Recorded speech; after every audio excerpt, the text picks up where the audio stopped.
This live look at the legislative building downtown Raleigh right now at noon, where state lawmakers this afternoon will be discussing whether to call for a constitutional convention.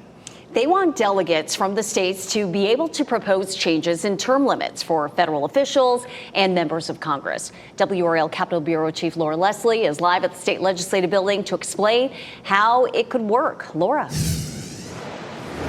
Renee, the U.S. Constitution provides two ways to make changes to it. The usual way is that Congress passes an amendment, a constitutional amendment, and then 38 states have to ratify it. But the other option allows states to propose amendments on their own if Congress won't do it. That's a constitutional convention. The U.S. has never had a constitutional convention, also called Convention of States.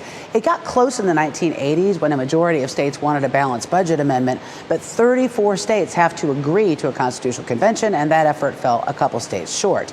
The bill House lawmakers are going to talk about today would call a convention to consider adding or changing term limits for members of Congress and other federal officials. Well, the bill doesn't say which federal officials. It could include just about any of them, including the president, who has talked about a third term, something the current U.S. Constitution would not allow. The bill also says delegates could propose reining in federal spending and federal power. Now, the issue has divided politicians because Meredith College political scientist David McClendon says there's really no way to limit what changes those delegates might propose. There are no constitutional standards saying that once we get there, only one amendment could be considered. It's, again, like Pandora's box. The lid could come off and we could see a wholesale rewriting of the Constitution.